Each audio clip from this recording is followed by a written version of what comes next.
State, but then blew at the end, lost by 17. But now being Auburn, Auburn now in a bit of trouble. The Iron Bowl is probably going to help them, though. I don't think that's going to take them out because of the Iron Bowl. They're not out completely, and they also play Georgia next week. Yeah, I think if Auburn runs the table and wins the, they need to win. I think they need to win both games, though. Actually, it depends where the rankings are. It depends where they're ranked on Tuesday. I think they're going to have to run the table if they want to make it. They're going to have to win the SEC title. They need to win the Iron Bowl. They have to win that. A Georgia win is not going to be enough. But if they lose to Georgia, I think they're out. So they need to win the rest of their games. And I actually with Mississippi State, I don't know if they can even make winning today. I don't think they can even make the SEC title game. I'm not sure about that. Oh yeah, that's a good point. It's gonna be a really tough. Yeah, I think you're right. Because Mississippi State still has to play Alabama, correct?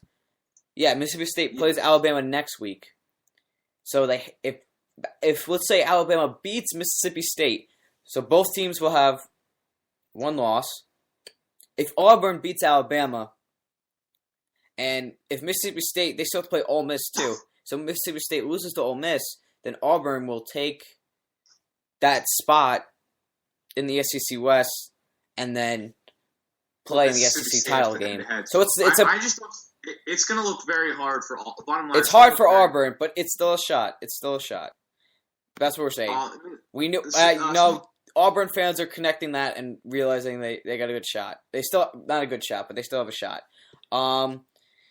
Looking more on the scoreboard, big game today is Oregon, Utah. Oregon 4th in the country, Utah 17th. If Oregon has to win that too, as I said, because ASU is slowly creeping up in the Pac-12. So Oregon needs to get that win. Even though they're not in the same division, it'll be nice to make some separation and really show that they're a team that deserves to make playoffs. Georgia won. Kansas State TCU as well. Yeah. TCU out to a 14-0 lead right now. That's a game that is big for. That is a huge game. That and the Michigan State game are both huge. TCU, TCU has to win.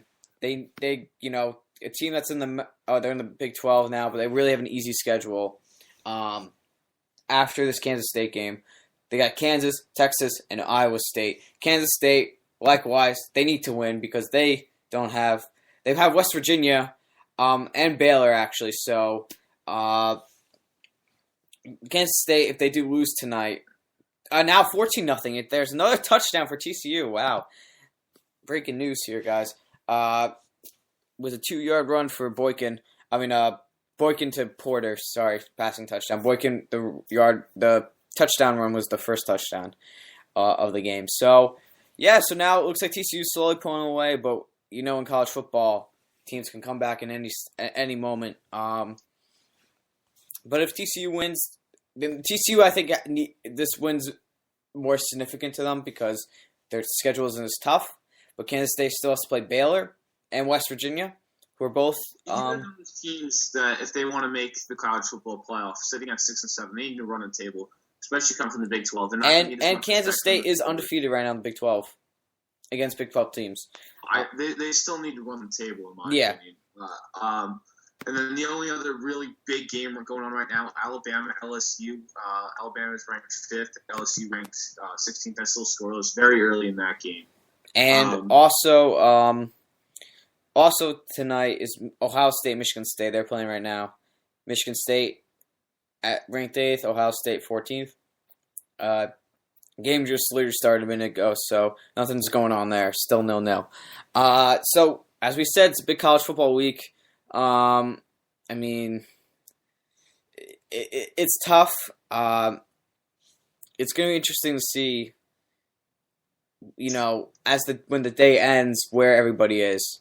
We'll give our picks later in the show based on what we think has gone on so far today.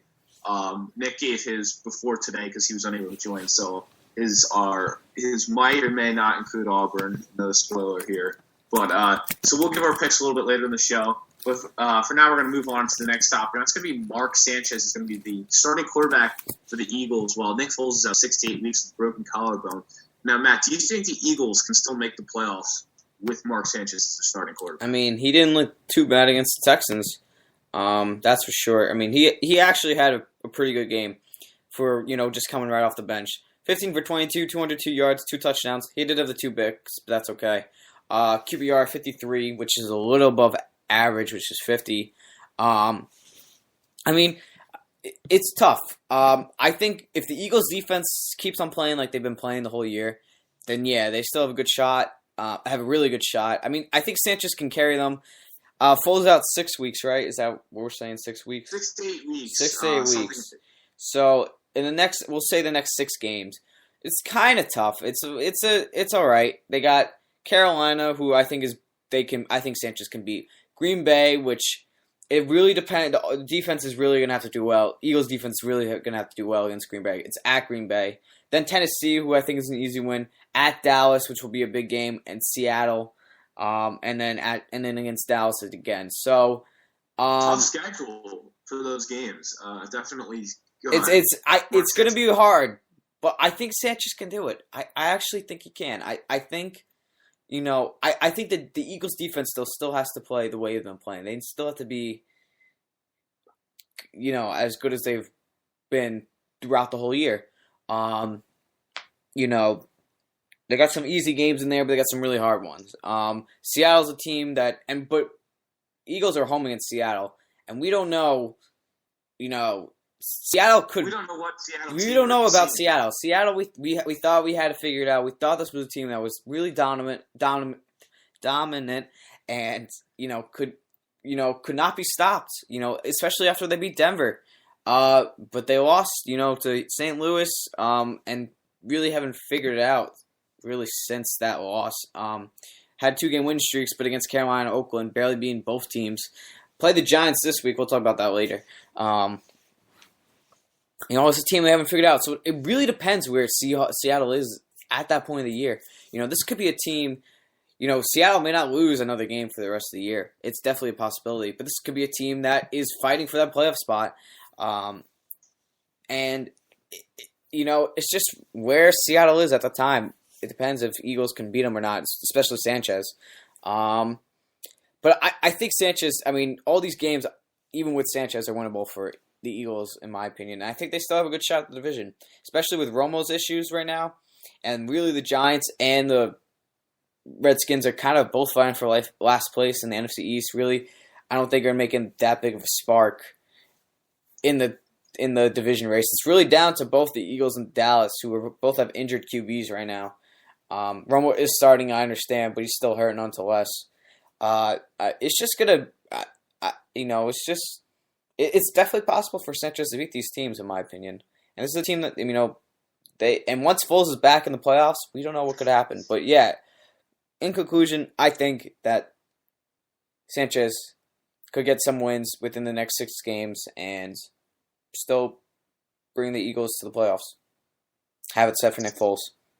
See, I'm going to have to say that I'm glad that, for them, it's a good thing that they have a good record right now. Because the best I could see Sanchez going in the next 8 games.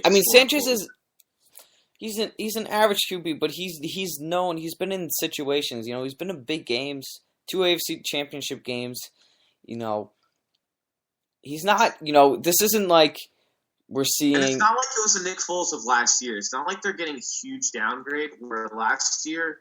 Nick Foles was unbelievable.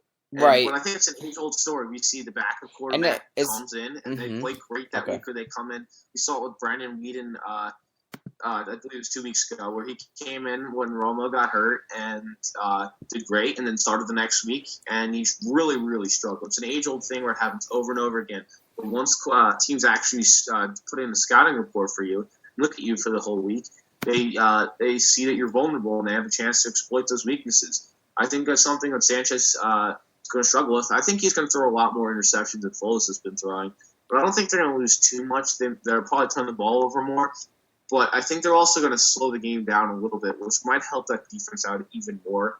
Because that defense gets a lot of work with how quickly they run the offense. I think this team could still go 4-4 somewhere in there in the next 8 games if he's out that long. Which would still put them in good position to make the playoffs. So I think this team. I'm not sure if they're going to be able to beat Dallas, but I think this team could still and likely still will be in very good position to make the playoffs. All right, we'll just have to wait and see what happens there. So, CB, I know you put in our notes about NBA ankle sprains, so I'm going to let you talk about this part. So go ahead, CB. NBA is dealing with a bunch of ankle sprains right now, and probably the most talked about one has been Derrick Rose, who sprained his ankles, and it turned out being both ankles in the game against Cleveland. Chicago's only lost so far this year. And this has been highly talked about. He missed the last 2 games. He's not playing tonight against Boston. He didn't play last night against Philadelphia after re-aggravating those ankle sprints a couple days ago. And now there's been a couple other ankle sprains right now, and this is starting to get a lot of them. Marcus Smart last night is going to be at 2 to 3 weeks with an ankle sprain after he hurt his ankles. Of course, the first-round draft pick for the Celtics this year. And then Ricky Rubio suffered very severe ankle sprain for the Timberwolves after he signed his contract last week. He severely sprained his ankle yesterday. I've heard anywhere from 4 to 8 weeks, which is a really long time for an ankle sprain. So he's going to have some serious injuries. And now I think that obviously the Celtics are a team that are trying to fight for maybe an 8th seed in the East. And the Timberwolves are a team that are likely out of it. So it's not going to hurt those teams as much. But the Bulls are lucky that Derrick Rose is only minor, and he's pretty much day-to-day. And I think he'll be in and out of the lineup pretty much all year until the playoffs when he'll start playing consistently. I think the Bulls don't want to take him too fast because they want to get him ready and get him back in the flow of the game. They want to make sure he stays healthy as his body's not quite in shape yet. All right. Yeah, I mean, we've seen a lot of ankle sprains. We see Rubio sprained his ankle, right? Got a high ankle sprain. So it definitely happens, but I mean, it's always happened in basketball. I don't think it's an issue that, the NBA is going to have to cover, try to take care of. No, it's just a thing that happens in basketball. It's just a natural thing. Just get a brace on, that's what I do. And I don't know if do you wear braces, CB, when you play? I don't wear braces. I actually have really good ankles. I can even turn my foot sideways and jump on it. I grew up pretty much barefoot, so my ankles can twist and do weird things they shouldn't do, and I'd be fine with it. So I do not wear ankle braces. All right. So also another segment that CB would like to put it in. MLB awards being named, and CB wants a couple of changes that I am not aware of. So CB, what are your changes for the MLB awards? We just basically baseball needs to make a lot of changes coming up for the next year, and the biggest things they need to do is now we're talking about this, of course, the season ending 2 weeks ago. Nick, of course, being Nick, does not want to talk about baseball, so I figured we'd wait until this show was. Yeah, because Nick's not a cool guy, so. And I think two of the biggest things are going to be pace of play and how to make the MLB more marketable, as their World Series, and a very entertaining one, had very, very low ratings. And part of that's due to the length of the games, and part of that's due to this lack of marketability right now, the popularity of other sports. And I think the play clock is something that they're experimenting. They're doing it in the Arizona Fall League, right? The Arizona Fall League. Yep. I think that's something that could help, but I just don't feel like it's baseball. I think that's the biggest thing they need to work on, though, is how to get game times down. And commercials keep getting longer and longer, but that's not something they're going to take away from because they don't want to lose their money. And so I think the play clock's going to be something that they're going to have to go to in the near future. Yeah, they want to make games more watchable. Bug Seeley did not really do that much to try to shorten games, which I felt like he barely acknowledged it, in fact. Which it definitely hurt the sport. And I'm kind of happy that he's leaving because now, I forget his name, but whoever is coming in. Rob Manfred. Right. Okay. Rob Manfred will really, try to. He's definitely trying already. He hasn't even started yet, and he's already trying to make a difference because he knows that baseball's on decline and that less and less people are starting to watch it. We saw the World Series. It was one of the worst ratings of all time for the World Series, probably the worst, I think. And the ratings have just gotten lower and lower, really since 2005, 6. One of those years, it's really just dropped. I